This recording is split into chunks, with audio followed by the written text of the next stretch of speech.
Welcome, everybody, to the 1 Point Safety Podcast. I'm your host, Mark Sherrick, alongside Adam Walters, and we got a new co-host, Marty Coops. Hello. Marty. Hello. Like I said, my name is Mark Sherrick. I am a fan of Michigan. Go Blue. Screw Ohio State. Go Rams. I'm Adam Walters. I am extremely sore and tired from running a 5K yesterday, and I thought I was going to break my ankles. Jesus, what are you, nuts? 5K? In the middle of winter. In the middle of winter. Really? Marty Coops here. I am one of the few remaining Detroit Lions fans and a Patricia and Stafford believer. University of Michigan for all things college, and a really terrible Red Wings fan ever since our son was born. I hear that. So before we jump into all of the sports that we got lined up, which is a lot after the Chiefs' amazing Super Bowl win, I want to talk about something that happened actually right after we got done recording our last podcast. We went out to grab a bite to eat, and as we sat down, we saw on the news that Kobe Bryant had died in a crazy helicopter crash. Yeah, I couldn't believe that. Yeah, it's insane. I mean, this is something that transcends sports. I mean, it wasn't just Kobe. There was 9 people that died in this accident. I mean, it is really tragic. And, I grew up watching Kobe. He was like kind of the face of the NBA for 20 years. And, I mean, it's just a really sad and tragic accident. Yeah, I mean, I know I was too young to, watch, Michael Jordan or anything like that. So, everybody that says Michael Jordan's the best to ever play the game, I grew up watching Kobe, like you said. And, he had that killer mentality as far as, trying to go win the game and everything, and ended up winning 5 championships. And yeah, he made 17 All-Star games, which is second only behind Kareem, and has 11 first-team All-NBA titles. Wow. Which is tied with Karl Malone. I mean, we are talking about serious company. Another stat that I loved was only 2 players have had more playoff points than him, MJ and Kareem. Wow. I mean, we're talking, top 3 best players of all time? right. And I don't think anyone would argue that Kobe's not top 10, top 5. I was going to say top 5. Yeah. Got to be top Or 5. close to top 5, at least. Yeah, the Mamba. Yeah. I remember when he dropped 81 points in a game. Yeah, in 2006. That was the highest percentage a single player has ever scored of their team's total points. Wow. Now, did he play that entire game? I can't remember if he played the entire game or not. If they took him out after the third quarter. No, I think he they just played the let whole him thing. go, and he was just dropping threes left and right. I remember watching highlights of that game, and I was just like, holy cow, he's still scoring. Right. 81 points in a game. I mean, we all remember that. I remember the Sports Illustrated my dad always had. It came out, and it was every picture was a shot that he scored. It was insane. Right. So, yeah, really, really a tragic accident, but something that, we'll be able to live on with, our memories. So, all right, let's just jump right into it. So there was the big game last Sunday, and Amazing game. geez, Loved did it not disappoint? Holy cow. Way better than last year. Oh, Super my Bowl. gosh. I will say that that's probably the most attentive I've been to a Super Bowl in a while. Like, I just couldn't get off the screen. Right. Yeah, and so as everyone knows, Kansas City wins 31-20. They scored 21 points in the final 8 minutes of the game. I mean, it was just high-powered, especially that last half a quarter. Patrick Mahomes turned it on, did Patrick Mahomes things. Like I said in last week's podcast, you need to have Patrick Mahomes in order to win that game. Right. Yeah, agreed. It was interesting listening to Andy Reid do an interview, too, where they said, were you ever worried? And he said, no, same thing we've done in all the playoff games is we have faith that once Patrick gets in a rhythm, it will just start clicking and we'll bring the firepower. And, man, did they ever. I was worried throughout the whole game because the 49ers defense Patrick Mahomes got 4 sacks on him. And when Mahomes threw that second interception there in the fourth quarter, I'm like, oh, man, I don't know if they're going to come back from this one. I mean, they've come back from the other 2 games, but And at the beginning of the game, when Patrick Mahomes, his first couple throws were just a little shaky, a little off. Bosa was just right in his face. It was a little worrisome, but the thing about Kansas City and Patrick Mahomes and why I think they're going to be back more than one more time and win more than one more time is that they don't need a quarter to beat you. They don't need a game to beat you. They need 3 drives to score 21 points in the final 8 minutes of a Super Bowl against the best defense in the league. Yeah, and they say, how do you beat a good pass rush? And a lot of people will say San Francisco has one of the best front four on defense in the NFL right now. Is you run the ball at them. Right. You tire them out. You make them chase someone besides Patrick Mahomes. And when you have a running back that can rush for 104 yards on 17 carries and average 6.1 yards a carry, Yeah. how do you keep up with that? Monster game from Damian Williams. Yeah. It was great. And I saw this on ESPN, and I don't know if I hate the question or if I love the question, but did Kansas City win or did the 49ers lose? Enough. I think it's a dumb question because you're saying you're taking away what Patrick Mahomes and the Kansas City Chiefs did by scoring 21 points. That's like saying did Atlanta lose or did New England win that comeback? New England won it and Atlanta lost it. That's the point of the game. Yeah, Kansas City never lost faith that they were in that game, and they never stopped playing like they were in the game. It's not over until it's over. Yeah, and the 49ers defense, you can't keep doing it for 4 straight quarters. Like, you're going to get gassed. You're going to run out of energy, Right. especially when you're playing against Patrick Mahomes. Yep. And you have to play all 4 quarters against Patrick Mahomes. And I know you're tired and you're gassed, but this is an example for the future of people that play Kansas City. This is what they can do. This is how they can turn that on. And we've talked about that before. When they turn it on, it's hard to turn it off. Yeah. And speaking of being gassed, too, I saw Kyle Shanahan said that after Jimmy G overthrew Samuels for that play, he really wanted to take a timeout because he said his offensive players looked so gassed at that point in the game, but he couldn't afford to use the timeout. Right. Yeah. Was it Samuels or was it Sanders? I think it was Sanders. Are you talking about the post route all the way, the deep Sanders. pass? Yeah. If he would have caught that would have been game over. Yeah, and that's the difference between, in my opinion, Mahomes and Garoppolo.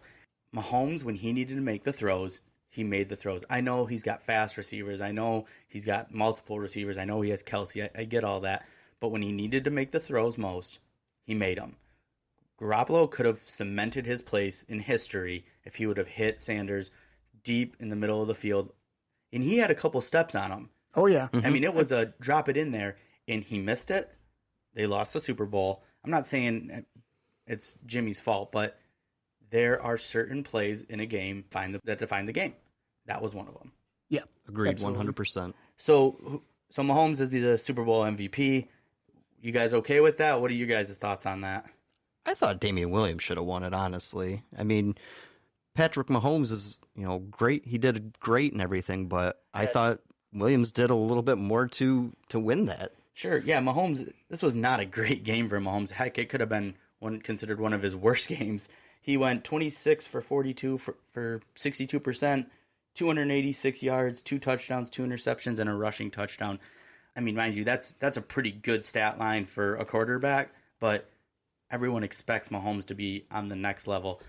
I truly think that Mahomes deserves the MVP, so I would disagree with you, Adam, for the sole purpose of if you put another running back in there, Kansas City could still win that game. Yeah, I'm going to agree with you on that. If you took Mahomes out of it, I don't think you score 3 touchdowns in 8 minutes and 12 seconds and win the Super Bowl. Well, I guess my point is maybe we need to change the name of the award then to not most valuable player to most outstanding player, because I think Damian Williams outperformed Patrick Mahomes, honestly. And I completely agree. I think if it was who had the better performance in that game, I would say Damian Williams. If you said who is most valuable to the team, Yeah. I would say it's Patrick Mahomes, and I don't even think it's close. Agree with that. I agree with that. So the only difference between Patrick Mahomes and Damian Williams was 75 yards. Patrick Mahomes ran for 29 yards and 1 touchdown. Damian, 104 for 1 touchdown. So the quarterback still, 75 yards, that's not that big of a difference when you're talking about a quarterback and a running back. Sure. Right. And then Mahomes obviously had all the passing yards and and everything. He also had 2 interceptions. So again, it wasn't Mahomes' best game, but he did enough. And what makes him, in my opinion, the MVP, he did enough when it mattered. If Jimmy G would have hit Sanders open in the middle of the field to score a touchdown, Jimmy G would be the Super Bowl MVP and would have a ring. Mm-hmm. So another area of the Super Bowl that I really like to discuss is the coaches. Andy Reid, longtime coach. A lot of people like him. And Kyle Shanahan, where do you guys stand on that? I thought he did all right. Kyle Shanahan, I thought he did all right. Maybe a little bit of clock management issue again, like when he was the offensive coordinator for the Falcons.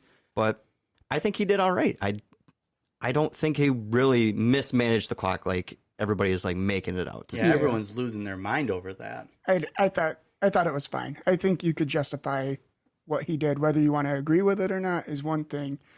I couldn't be happier for Andy Reid. I love Andy Reid. What I'm going to be curious of is, so Kyle Shanahan had a lead with the 49ers in the Super Bowl and lost. Offensive coordinator Kyle Shanahan had a giant lead with the Falcons and lost. Patriots came back and beat them. So now he's going to have to fight this narrative that's following him around right now that says he can't win big games or he can't hold a lead. He blows big games. Yeah, and I think Kyle Shanahan is a great coach. Mm-hmm. And he's still a young coach. Look what he's done in 3 years at San Francisco. So I'm not, it's the Super Bowl. No one's going to give up.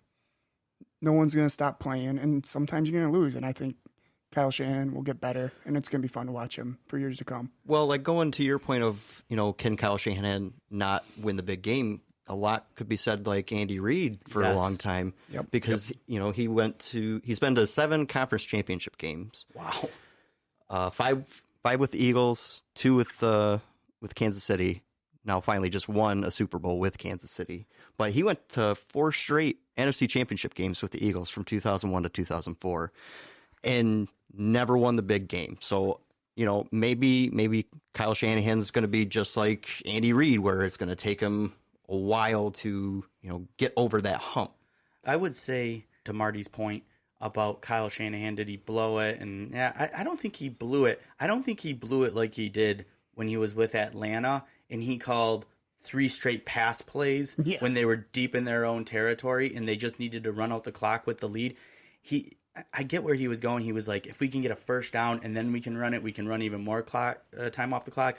But you can't do it with the Patriots. You have to just keep doing what you're doing to win.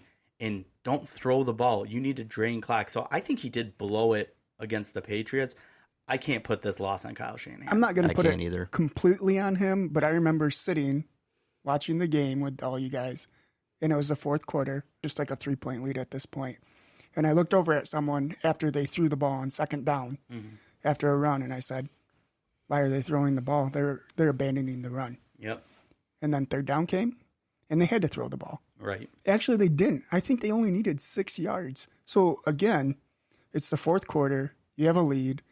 Mahomes is probably getting into a rhythm now, and you run on first and throw on second and third and then punt the ball away. Yep. Yeah, and Kansas City's defense couldn't stop the run really at all. Nope. No.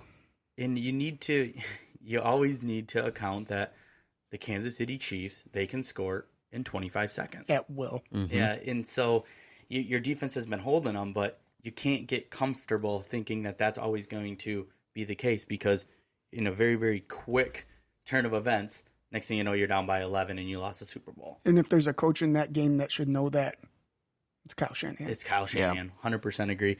Some Andy Reid stats that are just absolutely ridiculous and why I think he's going to go down as one of the greatest head coaches of all time now that he got this black mark off his record of not being able to win a Super Bowl, which, mind you, I think he retires with 3 Super Bowls because he's going to stay with Kansas City and he's got Patrick Mahomes and all those weapons. Andy Reid, he's got a 61 win percentage, but what's crazy is out of his 21 seasons, 14 of them he's had 10-plus wins. That's insane. Yeah. Wow. 10 or more wins. I mean, we're talking about one of the greatest. I think the Eagles are ridiculous when they fired him because he went, I think, 4-12 one year, and then they fired him. Yeah, with a broken quarterback too, right? Right. Mm-hmm. So how old do you think Andy Reid is? Whew. I think I looked this up. He's like 60, isn't he? 61 years old. 61? Yeah. Yeah, he's got some time left. Oh, yeah. Heck yeah. He definitely does.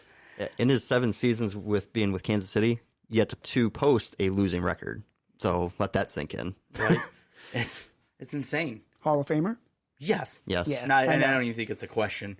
And if anyone wants to call in and argue that, I would love to. Now, this is always the question with New England, right? Is it Belichick or is it Brady? I think it's a little bit of both. Here, is it Mahomes or is it Andy Reid? Andy Reid shows that he can win games with not Patrick Mahomes, like I just said about his 14 of 21 seasons having 10-plus wins. But where do you see Patrick Mahomes fits in as, I mean, we know Patrick Mahomes is a great quarterback, but where do you see him fit in as a quarterback compared to the other quarterbacks in the league? Like the rest of the field? Yeah, with the rest of the quarterbacks in the field. Like, let's just go through our top 10 quarterbacks that's in the league. I got Mahomes 1, Breeze 2. Whoa, Breeze at 2. Mm-hmm. Holy cow. You want to elaborate on that a little bit? He's still got a lot left in the tank. Sure.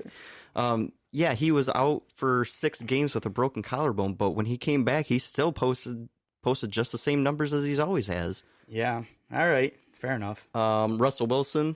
All right. Aaron Rodgers. Jeez, Pete's. Did you know that there was this guy that played this last year? He's got some initials by his name, something MVP. I'm getting to him. Right. I'm getting to him. Right. I go back and forth with 5 and 6. Okay. Because I've got Brady and Jackson. All right. Because I still put Brady up there just because of all the Super Bowls and all the MVPs that he's won. But, I mean, I don't know. Lamar, I think give Lamar one more year and then maybe he passes Brady. Okay. Because Brady didn't look quite like himself. But how many times have we said that? And then he comes back and wins just the Super Bowl next year. Wait until November. Wait until December. Brady will turn it on. Yeah. Right. And then 7, I got Deshaun Watson. Okay. 8, I might not be a popular opinion, Matt Ryan. Matt Ryan. Hey, Matt good Ryan. for him. Yeah, sure. And 9, I got Phillip Rivers. And 10, Ben Roethlisberger. You are out of your mind. Who are you? Well, I'd like to hear who you got above Phillip Rivers. Phillip Rivers, I don't even have the stats, but I think he threw like 150 interceptions this year. He had one bad year. He had a very bad year. He had a very bad year. Oh, my gosh. I think we got like Patrick Mahomes at number 1. And that's it. And that's it.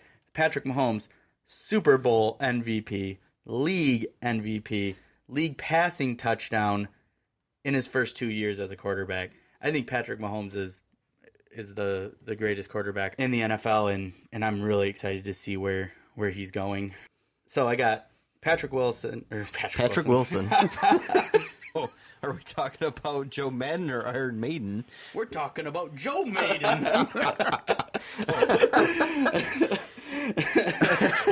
Okay, I got Patrick Mahomes, Russell Wilson, Lamar Jackson, because I think he's got a very, very bright future as a running back / quarterback. Drew Brees, Deshaun Watson, Aaron Rodgers. Aaron Rodgers, I love Aaron Rodgers. I've always liked him. But does it just seem like in the last few, I don't know, couple of years, he seems like he just hasn't been himself. Yeah. But turn your mic on. You are a professional. Sorry, Marty, that was my fault. He's also been going through McCarty, basically being fired halfway through a season. Right. And then a new system. Yeah. LaFleur. That's true. And LaFleur came in and just really turned that team around. Mm-hmm. Yeah. And it's run first. Right. Yeah. And I think they're going to be back. So I have Watson, Aaron Rodgers, Tom Brady, Kyler Murray. I know it's crazy, but I think really get out of here. Okay. I can't take you seriously right now. Let's talk about this. We're gonna talk about this for a second.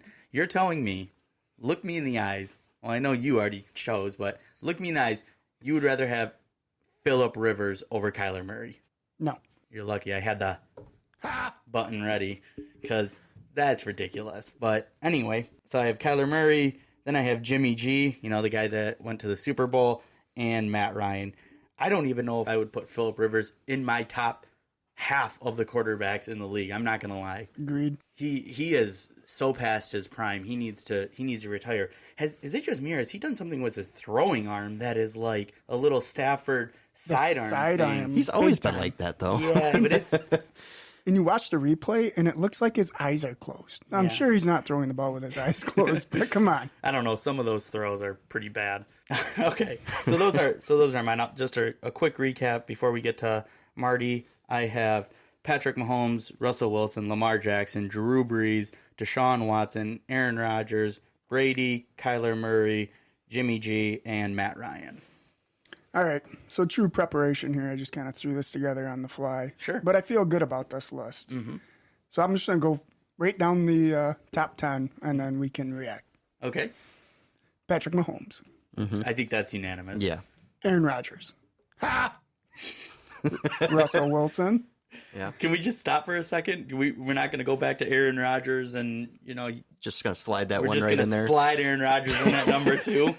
I do. I still think Aaron Rodgers is the second best quarterback in the NFL right now. And that's a good question, is that I kind of, and this is my fault, I look back at last year and how they played, and if that was the case during regular season last year, you would say Lamar Jackson's the best quarterback in the league. Right. Mm-hmm. But if you look back at the whole body of work and where they're at, that might make a little more sense. That Aaron Rodgers was in the new system. He's in the new system with a new head coach, and McCarthy was not good for the team. Yeah, he won a Super Bowl, but that was it. Yeah, Okay. I don't think he's falling off. I think he's just figuring out how to play within that system, and he can. Fair. I still don't think there's quarterbacks that can spin the ball better than him. Yeah. So, Sure. anyways, we went Mahomes, Rodgers, Russell Wilson, Yep. Drew Brees, Mm-hmm. Tom Brady, Okay. Lamar Jackson, Mm-hmm. Ben Roethlisberger. He was hurt last year, so he's Sure. not fresh on the Yeah. mind. But Sure. Big Ben. Big Ben, who tackles Big Ben? Nobody tackles Big Ben. And he just slings the ball around. So I'm not going to – I had to get him up there because injuries happen. So, Yeah, I almost forgot to put him on my list because I forgot that he was injured this whole year. right. So then we'll go Deshaun Watson, Good. Matthew Stafford. We'll talk about Matt a homer Ryan. pick. I think Matt Stafford's arm talent is elite. So, the Lions can't seem to put a team around him other than when they had Kelvin Johnson. Yep. But No, they haven't been able to put a team around anybody since 1955, so we won't even Correct. talk about that. yeah, It's true. I was listening to ESPN, and they were talking about, they said, since the Super Bowl era, what is the worst NFL franchise? And they were like, Detroit Lions. And I don't know if I could disagree with that. worse than the Cleveland Browns. Yeah, I was going to say, it's got to be between Detroit and Cleveland. Yeah. I agree. It's between those two, but come on. It's pretty bad. I mean, how many playoff wins have you guys had? Recently, 0 recently. I mean, that's not even hard to remember. Mid-90s? Yeah, they had one in the mid '90s, and then before that, I mean, no conference championships, no appearances in the NFC Championship. I mean, we're talking about a team that it's been rough on them since the Super Bowl era. agreed. Yeah. Mm-hmm. All right, so that's your list. Run through it one more time for me. Okay, from the top. Patrick Mahomes, Aaron Rodgers, Russell Wilson, Drew Brees, Tom Brady, Lamar Jackson, Ben Roethlisberger, Deshaun Watson, Matthew Stafford, and Matt Ryan. Yeah, there's some MVPs in there. Yeah. just like all of our lists. And jumping right into MVPs, let's talk about some accolades that have been handed out in the last few weeks. We got a bunch down from the Associated Press. So I don't know, for people that don't know, the Associated Press, there's 50 writers that go and they vote on this slew of categories. The categories are MVP, offensive MVP, defensive MVP, offensive rookie of the year, defensive rookie of the year, coach of the year, and assistant coach of the year. So let's walk through them one at a time, and then we can discuss what we think, if it was the right call. If not, who do you think? So most valuable player, everyone's always going for. Most of the time it's a quarterback, but not always.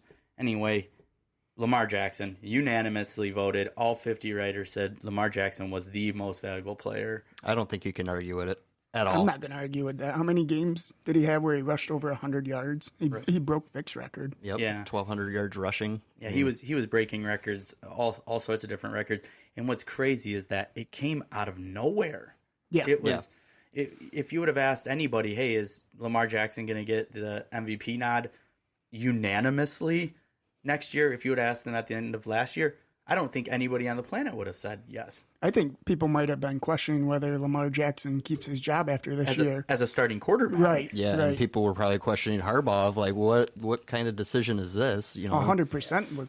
I mean, they were asking him if he was worried about his job at the end of the season last year. So, Well, and then he ended up winning Coach of the Year. Sorry, I didn't mean to go off the it's list or whatever. And, but and I And the only person that I would think that I could argue maybe against that would be Kyle Shanahan, because how he turned around abysmal San Francisco team. Not this year, but they were in previous years. They were 3-13 last year, right, and go to a Super Bowl, right. Yeah. So I think that would be the only argument. But yes, I do agree that John Harbaugh is the coach of the year. What's a weird thing about the Lamar Jackson MVP is when middle of the year, people were still not really on board with him. It was still Russell Wilson, Patrick Mahomes, MVP talk. And then it was like somewhere maybe around week 9 or 10, it was like, what are we talking about? Right. It's Lamar Jackson. It's the Lamar Jackson show. When he was just beating the shit out of my Rams, I remember we were at B-Dubs, he just stomped the Rams, who had allegedly a pretty decent defense. Which turns out to be not true at all. I mean, I remember just sitting there being like, what the hell is going on? What the hell is going on? I mean, what the hell is going on? I mean, really, it was terrible, and it was all Lamar Jackson. I honestly think that's where Lamar Jackson won the MVP, was when he destroyed the Rams on Monday Night Football. I'll also say this is, for the Russell Wilson comment that how he's in the talk, is he always going to be the bridesmaid and never the bride? I feel like every year they're like, Russell Wilson, MVP candidate, so forth and so on. And he just never seems to get it. And again, it's another player when you look at a team, like, who are the Seahawks without Russell Wilson? Right. Nothing. Terrible. Right? Yeah. And he's just so good. Right. Mm-hmm. I completely agree. It's always Russell Wilson is doing Russell Wilson things, having an amazing year, and then Patrick Mahomes comes in and his first full year throws 50 touchdowns. I know. And then Russell Wilson's like, well, I mean, it's Patrick Mahomes. Okay, he's throwing left-handed, looking one way, throwing the other, switching hands, all that crazy stuff. Okay, next year, Russell Wilson having a great year.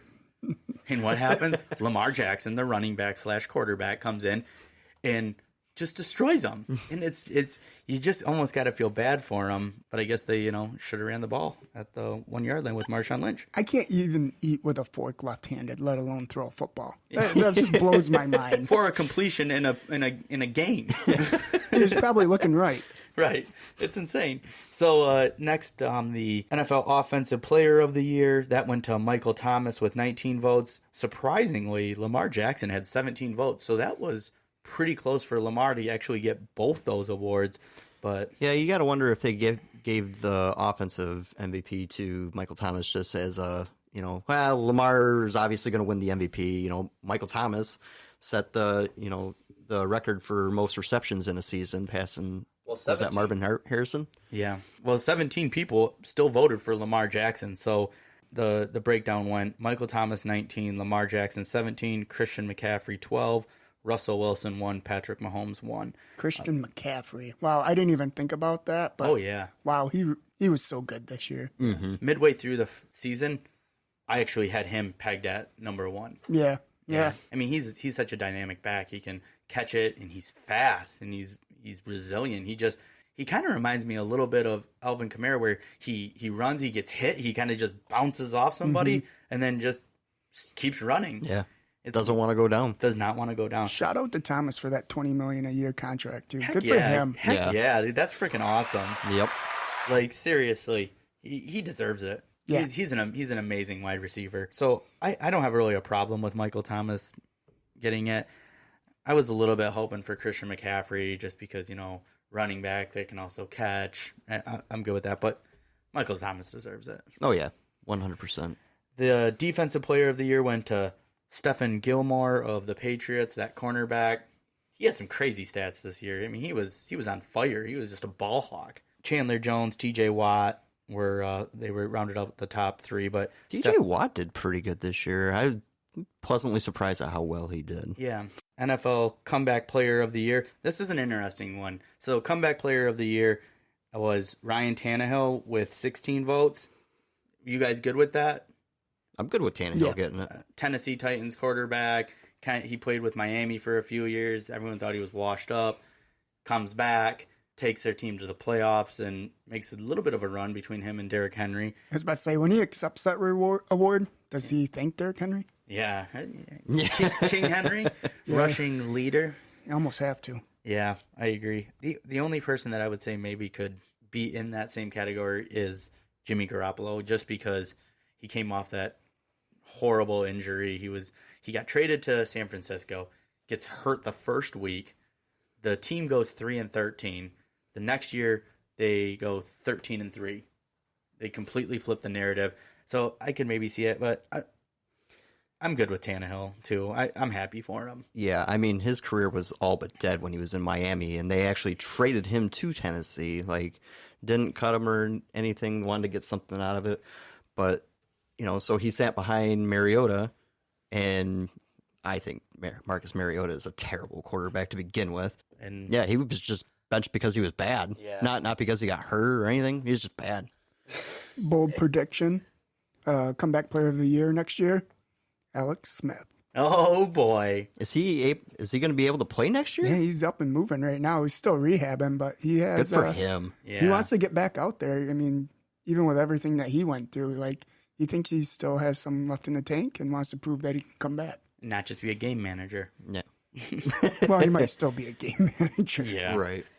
But yeah, I think Tannehill, he went 7-3 after, he replaced Mariota, so I Right. think he should have been the comeback player. Yeah, I probably would have given it to Jimmy G, but they're both deserving. NFL Defensive Rookie of the Year, Nick Bosa won it with 43 votes. I don't think there's anyone even close. Yes. Not shocked. I will good, but- say, I do not like Ohio State at all, but when he sacked Baker Mayfield Yeah. and then he went and planted Oh, a yeah. fake flag Yes. behind him, I I've forgot never about been that. more proud of somebody getting a sack before in my life. I totally forgot about that. Yeah, that was awesome. I mean, I'm also not a fan of Ohio State, but I'm also not a huge fan of Baker Mayfield. So I was all board on that. Heck yeah. So next was NFL Offensive Rookie of the Year. This one there might be a little bit of a debate because initially I thought it was going to be Josh Jacobs of Adams' Oakland Raiders. I thought my boy Josh was going to get it. I know, I did too. But it turned out Kyler Murray for Arizona, 26.5 votes. Josh Jacobs got 13. So it really wasn't even that close, according to the Associate Press. But I think to the general public, it was closer than that. I thought it should have been. I guess I didn't even realize how well Kyler Murray did until I was looking at it, and I'm like, 3,700 yards, 20 touchdowns. That's still pretty darn good. Is that 64% completion percentage, 87 quarterback rating? But Yeah, it's good. For a rookie. I think kind of what may have hurt Josh Jacobs was he was injured for a few of those games. Sure. If he wasn't injured for those games, do you think that he wins the award, or do you think Kyler Murray still takes it? I think it would be closer, but I think Kyler Murray would still get it. Yeah. Yeah, Kyler Murray. I like Josh Jacobs. I think what really probably hurt Josh Jacobs the most is Raiders really didn't have a solid passing game this year. Right. So they knew they were going to run it. Yeah, when defense lines up against the Raiders, they're like, well, let's put 8 in the box and see what happens. Right. Yep. Moving on to Coach of the Year, John Harbaugh, as we talked about, had it with 27.5 votes. Kyle Shanahan came in second with 14.5, so really not even that close. But I called that during the year. yes, you did. You kept talking about their 3 tight end sets. And So amazing what they're doing. But, I mean, they have 3 decent tight ends, you know? Hayden Hurst, Mark Andrews, and then there's one more. But, I mean, it was pretty amazing. Mm-hmm. Yep. And then the Assistant Coach of the Year went to Greg Roman, which I believe is Baltimore's assistant coach too. Yeah. So, all right. Well, that's the end of our first segment. And here's a message from our sponsors. The 1 Point Safety Podcast is sponsored by Joeltech. Joeltech is a technology consulting firm specializing in small business and school district technology. From networking and server installation to maintenance and computer upgrades, they have you covered. Simply put, Joeltech gets IT done. Visit Joeltech, JOLETEC.com to learn more.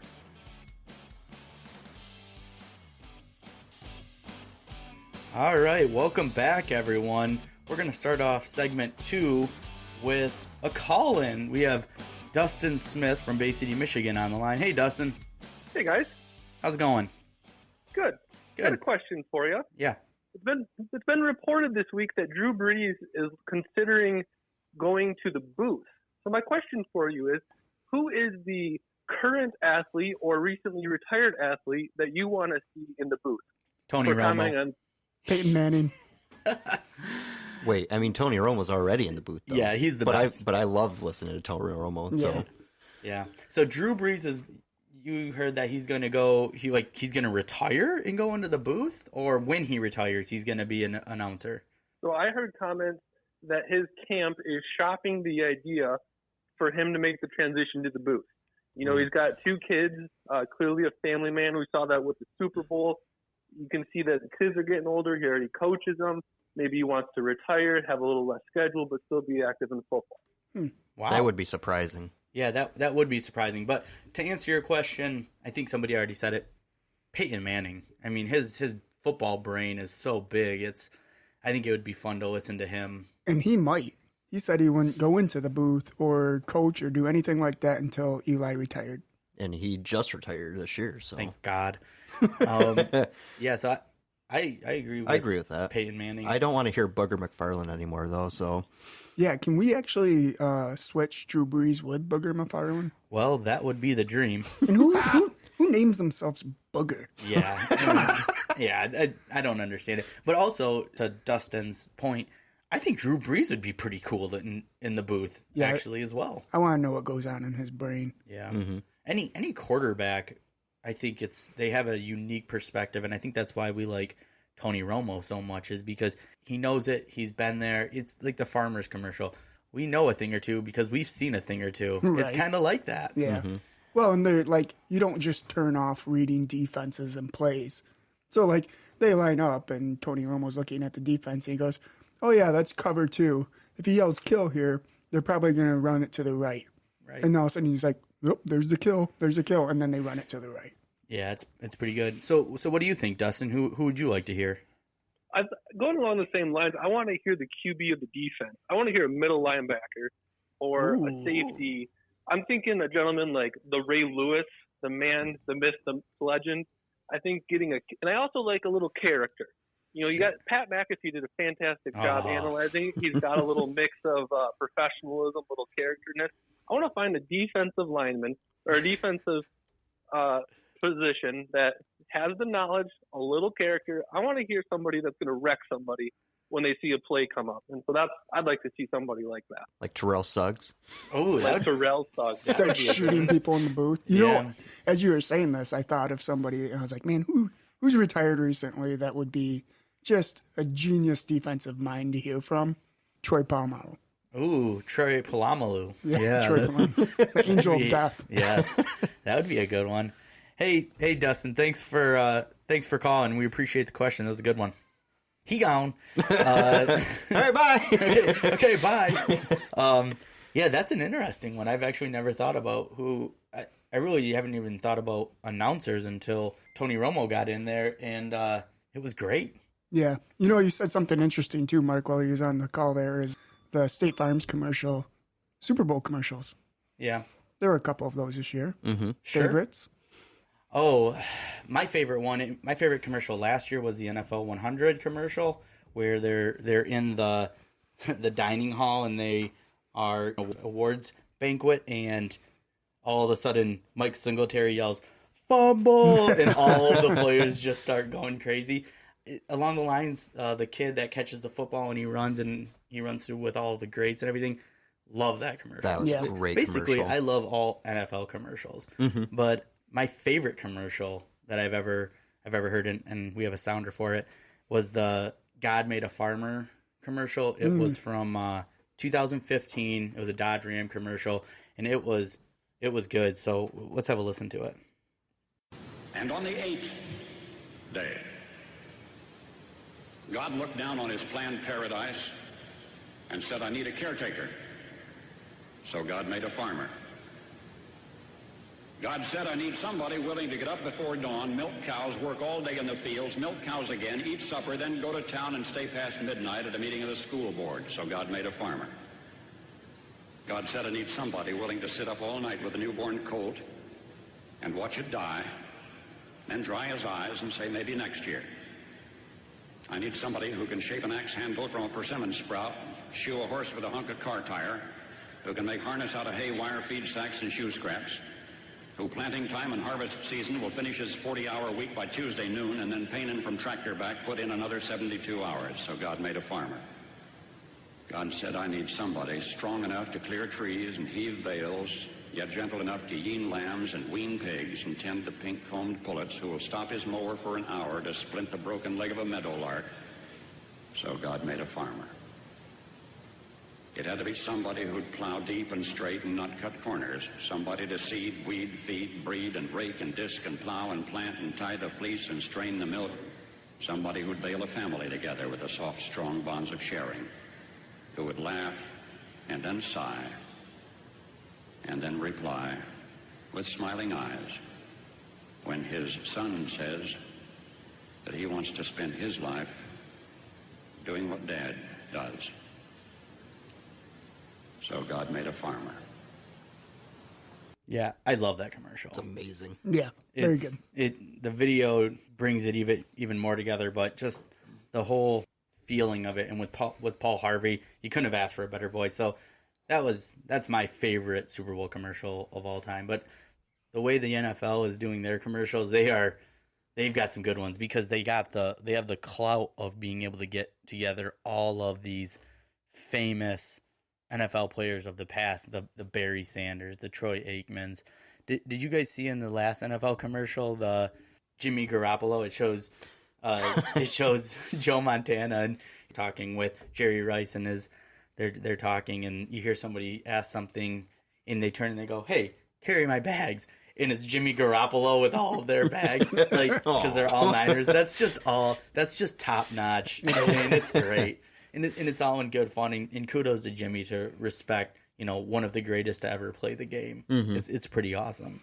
So transitioning from one of America's favorite sports to watch to another is baseball. And there's some stuff going on with the Astros right now that really kind of came out of nowhere. Yeah, so the Astros got caught stealing signs because a former player did an interview and basically said he needed to get it off his chest. So what happened was the Astros had a camera that was in center field that they were using to do like replays and challenges and different things like that. And what they ended up doing is installing a TV in the tunnel to their dugout, and they would actually steal the catcher's calls or signs. And once they figured it out, they'd bang on a trash can. So if you think a fastball is coming, and they figured out that what the changeup sign is, they bang on the trash can, you hear it, and you know that it's a changeup. So it gives a batter a significant advantage. Some high-tech stuff right there. Hit the trash can, you get a strike. Yeah, so it was really interesting. There's an Astros fan that didn't believe any of it, and he also happened to be like a web programmer and developer. Mm-hmm. So he wrote an application that pulled every single pitch from the Astros and then went through and basically created like a spectrum visualization software so that if the software noticed a trash can, he could see it on the spectrum during a pitch. So of the 8,000 plus pitches that the Astros received in that season, they caught 14% of them with the trash can banging. Wow. Jeez. Yeah. That's insane. Those are insane numbers. Yeah. It's like 1,000 pitches that they knew what was coming. Yeah, so it actually started a year previous, only they weren't banging on a trash can or actually using a TV in the tunnel. They had an intern that would watch all the pitches live, and then he would put the data in a spreadsheet and try to figure out what the catcher's tendency were and to figure out what the signal was. So once he got it, he'd tell all the batters, and if somebody's on second and he sees the catcher make that call, he'd do a minute motion so that the batter would know what pitch is coming. Wow. And they actually called it Project Codebreak. Oh, well, real subtle name there. Jeez, Right. That's insane. Yeah, Wow. yeah. So what do you think some of the ramifications are going to be of this? Or have been handed down a Yep. couple There's of been them. some handed Actually, down. I went and pulled that. So the punishment so far is the Astros' first and second round picks for the next 2 years' drafts. That's pretty significant. A $5 million fine. And Which is a 1 year ban. A drop in the bucket. Right. A 1 year ban for general manager Jeff Lundno and manager AJ Hinch. So, do you think they should have eradicated any titles? It's a good question. No, only because I think they won more games in the World Series at LA Dodgers Stadium where they can't bang on a trash can because they don't have the video in the dugout. Gotcha. Yeah, it a little bit, and I'm not a fan of cheating, but it feels a little bit like, okay, they were the ones that got caught. You know what I mean? Mm-hmm. Oh, yeah, So- it's been going on forever. Right. Hey, we got a call coming in. This is Matt from Essexville. Matt, you're on the air. Don't swear. Hey guys, Hey, Matt. how's it going? Good. What's your question? I just got a couple thoughts on Andy Reid. Oh, Just curious, with him getting the Super Bowl victory now, where does that lock him in as all-time greatest coaches in the NFL? you know, that's a great question, and we just talked about that. Me personally, I think that solidifies his Hall of Fame ballot. I actually think that he would be a Hall of Fame coach without it. We talked about some of these stats, but something like 14 of 21 seasons with a 10-plus win game. I mean, that's insane. I think all time, I don't know where I would rank him. I'd probably rank him in the top 10, but I definitely think he's a Hall of Famer. Yeah, I'd say top 10. He's actually 6th on the all-time coaching wins list. So, I mean, I'd say with another Super Bowl, he probably would get up in top 5. With that mustache, I might have to put him in the top 3. Yeah. Where would you rank him, Matt? I would probably put him in the top 5 already, just because, as you mentioned, with the number of seasons with 10 wins, Yeah. that alone, and now taking a second team to a Super Bowl and then getting a victory, especially with it not being on Patrick Mahomes' arm in the Super Bowl, it took a lot of game planning. There's a couple perfectly diagrammed plays, that option that they ran on the 1 yard line to get in, just really, I thought, solidified him as one of the best offensive play callers anyway. Yeah, and that option play you were talking about was gross. Yeah. How I mean, he lined it up. Patrick Mahomes executed it, and it was just amazing. I've watched that play probably 15 times. Yeah, he made the defender look like an idiot. Yeah, that I know, might be I my honestly favorite play. thought, why don't they run that all the time? 'Cause I was like, I did not see that coming. But then I was kind of thinking, as a tight end, because I know you guys are both Michigan guys, how do you view Jim Harbaugh never winning anything, but he also strings together lots of consecutive 10-win seasons, 9-win seasons, but has yet to win really anything.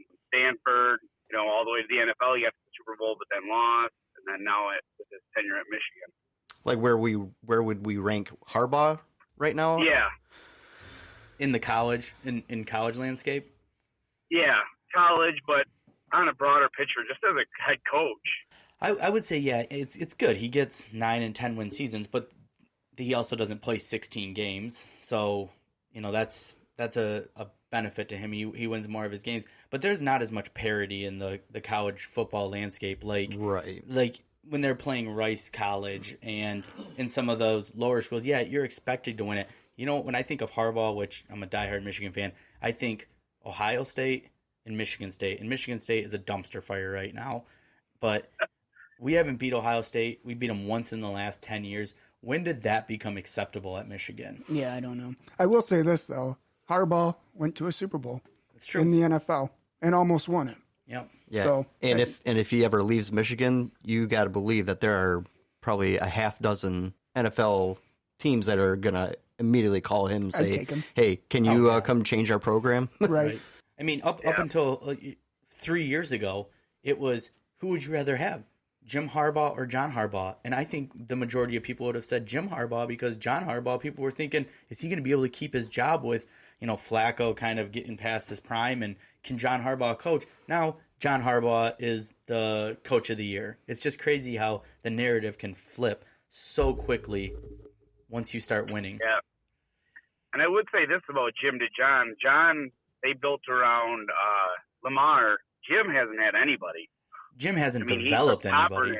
Kaepernick to the Super Bowl, and I mean, that says a lot on for him. So Yeah, that's true. So to answer your initial question, I would put Andy Reid in top 10, closing in on top 5. If he wins another Super Bowl, I don't know how you don't put him in the top 5. Agree. It'll be super interesting. Like you always hear about like the Belichick coaching tree, the Bill Parcells coaching tree, all that. Like the Andy Reid coaching tree is happening now too. So I'm always interested to follow that.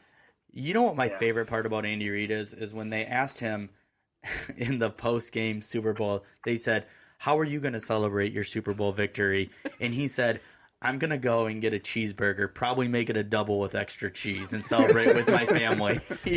Like, come on. Like he's the real MVP of this whole thing. Can we talk about that? So all right. He's a genuine nice guy too, so that's always good to see when somebody wins something and they kind of deserve it. So all right, thanks for taking my call, guys. Hey, thanks, guy. Good Have a talk to good you. one.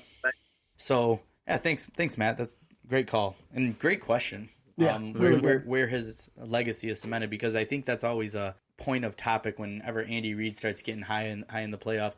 And from what I've heard from other players and like read, is that if they didn't have a horse in the game, they didn't have no skin in the game, they said, "I want the Chiefs to win because I want Andy to get a Super Bowl," because there's just so much respect throughout the league for him. Mm-hmm. So, going back to the Astros, do you think they're going to eradicate any of the titles?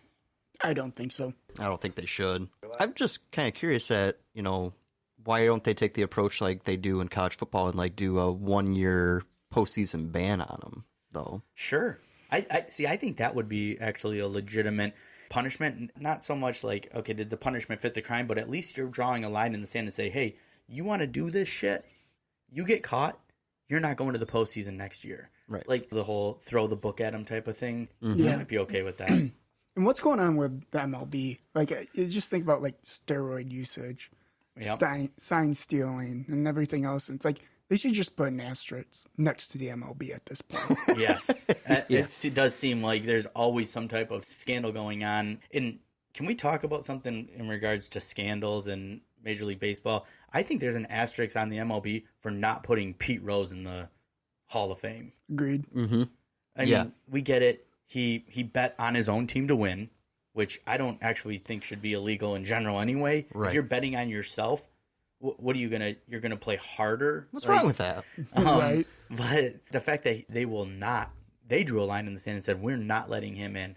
I think that is a travesty. Derek Jeter not getting unanimously voted in was unfortunate. I think he should have been.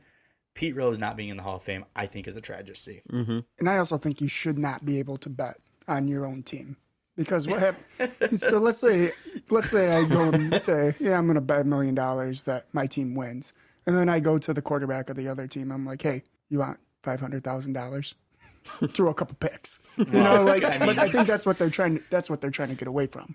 Sure, Yeah. but you could do that 100 different ways. Right. Like, I mean, so now we're talking about, you think the quarterback's going to be able to be bought? Because if you can be bought, why couldn't somebody go and say, hey, as a civilian, I bet $1 million. Do you want $500,000 to throw a couple picks? Yeah, that's fair. So, yeah, speaking of, the Astros and all of that, there was a former Detroit Tiger, Justin Verlander, who is now caught up in the whole middle of this. And I think Verlander is one of the top pitchers of all time, in my opinion. But the Tigers, what do we think about the Detroit Tigers have more Super Bowl winning QBs than the Detroit Lions? And as a Detroit Lions fan, I would love to hear your take on this. Go Tigers. As maybe not everyone knows, but Patrick Mahomes was drafted in the 37th round of the Major League Baseball draft, and now he's a Super Bowl winner. So that is pretty insane. So what we need to do is get Illich to buy the Lions and get the Fords out of there. Do you think that's the solution? I think there's been a long enough drought of consistency within the Lions that at some point it's got to start at the top. Well, I mean, okay. So say they get rid of the Fords and somebody else, because they were talking about the guy that owns Amazon was talking about Bezos. Yeah, Bezos wanting to buy the Lions. Do you think that they keep them in Detroit, though? Because... Yeah, I guess I don't know if I have a great thought on that. I would hope they keep them in Detroit because I think it's a good market and they have a very, very strong fan base. I mean, look what we put up with year in and year out. The only reason Most of us. the only reason I bring up the ownership change, and they actually did something that really surprised me this year, is they gave them time. So, like, how many times are we going to give a coach 2 or 3 years and then be like, oh, you're gone? Or keep a GM around who has no idea what he's doing.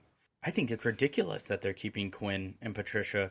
Honestly, you shouldn't have fired Caldwell. Okay, he was I getting agree you with into that. he was getting you into the playoffs. You guys hired Patricia to say we want to make the next step. Right, 9-7 is not good enough anymore. Or 9-7 is good enough to make it to the playoffs, but we want to win some playoffs games. Maybe talk about an NFC Championship appearance. And what does Patricia comes in, and you guys digress. Yeah, I was going to say, you bring in Patricia, who's this defensive-minded guy, and you have the worst defense in the league. Oh, I agree. I don't think that's 30 acceptable. second. No, I'm not saying that that's an acceptable thing to see year in and year out. But at the same point, I think Patricia also has to rebuild the culture of Detroit and get away from, treating these NFL players like superstars and pandering to their needs. And, okay, we won't practice outside today because it's cold. And, there's a culture change that needs to happen, both for the players and the front office. And I think part of that front office is you give him 5 years and you let him figure out if he can do it or not. He's a first-time head coach. To say 9-7 with playoff appearance isn't good enough anymore. We want to go over. I wouldn't have went and hired a first-time coach. Sure, agreed. Completely. I like Patricia, and I think I like what he's trying to do. Now, whether he succeeds or not remains to be seen. But if you're going to do that, then give him time. Sure. I would just expect that, you wouldn't have the worst defense in the league. Agreed. Especially after the big money we spent in free agency on Trey Flowers. And to top it all off, we let go of the safety Walker, who went to Seattle and, just had a career year. Oh, gosh. Yeah, absolutely. Right. Absolutely amazing. So do you think you guys need maybe some receiver help? This is a hell of a draft, which we'll get into during our draft show. But it's a hell of a group for wide receivers.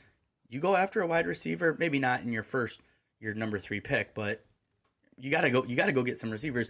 Or you go after somebody like Josh Gordon, someone that's had problems with some, marijuana and pass on Josh Gordon. Yeah. Would you? He's Let's he's talk about done. that. He's Yeah. completely done. Yeah, it's crazy because he keeps getting opportunities, and what's insane is that we're talking about weed, something that's legal in a lot of states, yet you can't smoke it. I understand if you don't want him to show up to the game high, but in my personal opinion, if he wants to smoke dope, I don't care.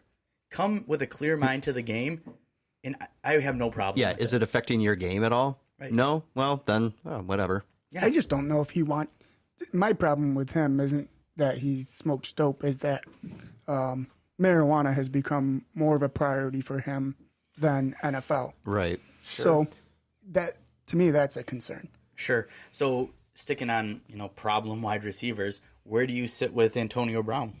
Bye, Felicia. Yeah? Yeah. I don't ever want him to play in the NFL. I love that he can't stop apologizing. Yeah. Didn't he just do a public apology to the Pittsburgh Steelers? Yeah, and he did one to the NFL before that. Every time someone gives him a mic, he just says, I'm sorry. I think what he's finding out is he's being sued left and right. Right. He doesn't have an income outside of football. Right. And his rap career didn't take off. Right. Where's my apology to the Raiders, for God's sakes? Yeah. Oh, my gosh. I got some stats here, though, for Antonio Brown. In his prime, though. One of the best. Yeah, the best. The best. His career has 11,263 yards. That's 13.4 yards a reception, 75 touchdowns. 6 out of his 9 seasons, he had 1,200-plus yards and 8-plus touchdowns. The 3 seasons he didn't have those, his first 3 seasons. Yeah. So, yeah, I think that he's been top 3, maybe the best, stats-wise. If you say what receiver you want to go up and get the ball, I say Julio Jones. I would say Julio Jones is the guy that I want to go up. But if you say who do you think the best route runner in the league was during those times, I would say Antonio Brown. Yeah, that's fair. Antonio Brown, I think he still has it, but I just think there's way too much baggage and way too much controversy surrounding him that nobody's going to want to bring him in. I mean, especially when he got a workout for New Orleans and they said, here's what you need to do. You just need to come in, do a workout for us. Don't bring any sideshow with you. Don't bring any of your own people or camera crews. And what does he do? He brings his own camera crew, brings his sideshow in. He's like, yep, it's all about me, all about me. Yeah. And then he gets mad at New Orleans for, oh, well, it was just a publicity stunt. No, it wasn't. They wanted to bring you in. It was such a publicity stunt that his agent dropped him after that. Yeah. Right. Yeah, he's just got some mental issues that now it's coming more to. Appreciate everyone coming in and listening and to Dustin and Matthew for calling in. That was appreciated. So yeah. Got some rapid fire questions for both of you here. Yeah, let's hear them. First, do you think the XFL completes 2 full seasons? No. No, not even close. I think they're done after 5 games. What's harder, a 300 in bowling or a hole-in-one in golf? Hole-in-one. Hole-in-one. Will Michigan make the NCAA tournament? No. Yes. Interesting. Name one sport that you would be okay if they got rid of. MLB. NBA. Baseball. And final question, is LSU head coach Ed Orgeron and Farmer Fran from the Waterboy Brothers? Yes, 100%. I think they're the same person. All right, we're out of here. See you guys. Thanks, guys.